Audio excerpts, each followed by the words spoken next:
Holding number পরিবর্তনে 1.5 লক্ষ টাকা নেওয়ার অভিযোগ। শান্তিনিকেতনের থানায় কাউন্সিলরের বিরুদ্ধে অভিযোগ দায়ের বোলপুর পৌরসভা 2 নম্বর ওয়ার্ডের। হোল্ডিং নাম্বার পরিবর্তনের নামে 1.5 লক্ষ টাকা নেওয়ার অভিযোগ উঠল ওয়ার্ড কাউন্সিলর চন্দন মণ্ডলের বিরুদ্ধে। অভিযোগ 2022 সালে হোল্ডিং নাম্বার পরিবর্তন করে দেওয়ার প্রতিশ্রুতি দিয়ে ওই টাকা নেওয়া হয়েছিল।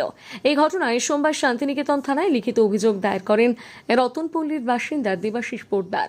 অভিযোগকারী পরিবারের দাবি, দীর্ঘদিন কেটে গেলেও সমস্যার সমাধান হয়নি এবং টাকা ফেরত দেওয়া হয়নি।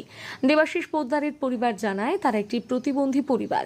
বহুবার টাকা ফেরতের দাবি জানানো হলেও কোনো সুরাহা না হওয়ায় বাধ্য হয়ে থানার দ্বারস্থ হয়েছেন তারা। ঘটনায় তৃণমূল নেতা তথা ওয়ার্ড কাউন্সিলর চন্দন মণ্ডলের বিরুদ্ধে টাকা ফেরতের দাবিতে অভিযোগ দায়ের করা হয়েছে। ঘটনাকে কেন্দ্র করে এলাকায় রাজনৈতিক চাঞ্চল্য ছড়িয়েছে। আমার বাড়ি হচ্ছে রতনপল্লী, শান্তিনিকেতন 2 নম্বর ওয়ার্ড, যেটা অতীতে ছিল হচ্ছে রূপপুর গ্রাম পঞ্চায়েতের অধীনস্থ। আর যখন এটা রূপপুর থেকে 2 নম্বর ওয়ার্ড হয়েছিল, তখন আমাদের ভোট হয়ে যেটা চন্দন মণ্ডল আমাদের যেটা কাউন্সিলর হয়েছিল, তখন প্রথম স্টেজ হয়েছিল হোল্ডিং নাম্বার দিয়ে। আমার তো রূপপুর পঞ্চায়েতের হোল্ডিং নাম্বার ছিল, যখন এটা কনভার্ট করতে গিয়ে চেঞ্জ করতে হয়েছিল, তখন আমি গেছিলাম। যাওয়ার পরে আমাকে বলেছিল যে না, তোমার এটা চেঞ্জ হবে না, তোমাকে টাকা দিতে হবে। অতিরিক্ত একটা টাকা চাওয়া ছিল, যেটার অ্যামাউন্ট ছিল 1.5 লাখ টাকা। সেই টাকাটা হচ্ছে হোল্ডিং নাম্বার ট্রান্সফার করার জন্য। এই টাকাটা দিতে হয়েছিল আমাকে। তখন আমার পরিস্থিতিও খুব খারাপ ছিল। আমার বউ অন্তঃসত্ত্বা ছিল, আমরা দুজনেই হচ্ছে প্রতিবন্ধী মানুষ। আমার বউ অন্ধ, আমি পায়ে হ্যান্ডিক্যাপ। আর শান্তিনিকেতন রোডের উপরে আমার একটা ফুটে কাপড়ের দোকান আছে। সেই 1.5 লাখ টাকা দেওয়ার জন্য আমার বউয়ের গয়নাগাটি বেচে ওই মুহূর্তে আমার বাড়ি বাঁচানোর জন্য আমি এই টাকাটা দিয়েছিলাম। দেওয়ার পরে তার পরে কিছুদিন পর আমার হোল্ডিং নাম্বার কমপ্লিট হয়।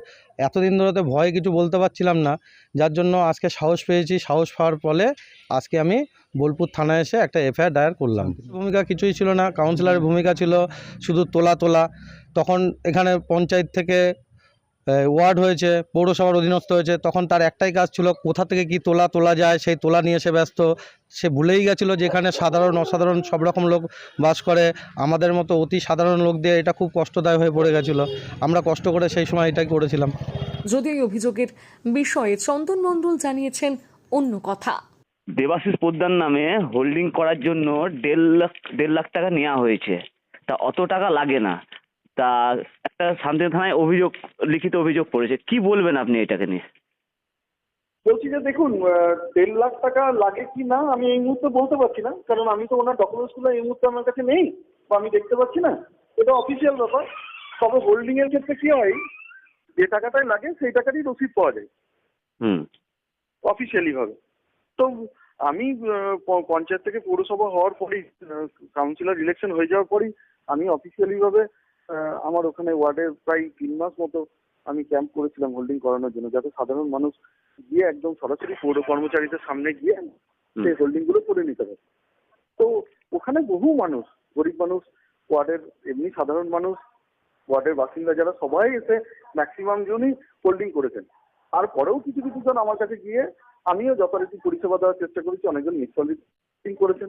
কিন্তু ওনার বক্তব্য যে এত টাকা লাগে না, কিন্তু আমি জানতে পেরেছি সেই টাকাটা আমার ফেরত চাই। কি বলছেন? না, আমি তো গিয়ে অবশ্যই দেখবো। আমি এখন বোলপুরের মধ্যে নেই, আমি বোলপুরে জুন মাসের 1 তারিখেই আমি বিশেষ করে বেরিয়ে এসেছি। তবে উনি দিলেন কেন? উনি 22 সালে উনি বলছেন যে 22 সালে উনি গিয়েছেন হোল্ডিং করতে। উনি এতদিন ধরে চুপচাপ ছিলেন, আর আমি এটা জোর করে নিয়ে নিলাম, ওটা উনি মেনে নিলেন। উনি লোকাল, ওই ওয়ার্ডের বাসিন্দা, দীর্ঘদিন ধরে ওখানে বাস করেন। উনি বোলপুরের লোকাল ছিলেন, উনি বোলপুরে লোকাল ভাবে ব্যবসা করেন।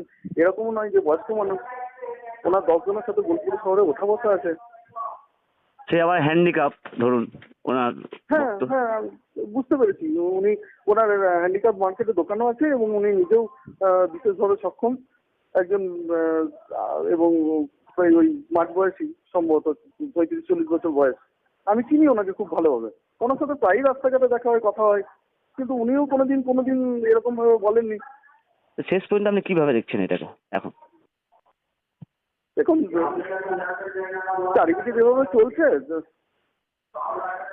এটা শেষ করতে হবে সামনাসামনি। সময়টা খারাপ, রাজনৈতিক চক্রান্তের শিকার হচ্ছি সবাই কম বেশি। উনি আইনগতভাবে ব্যবস্থা নিলেন ভালোই হয়। উনিও ওনার তথ্য প্রমাণ দেবেন, আমিও আমার তরফ থেকে যতটুকু ব্যবস্থা নেওয়ার আইনগতভাবে নেব। ধন্যবাদ।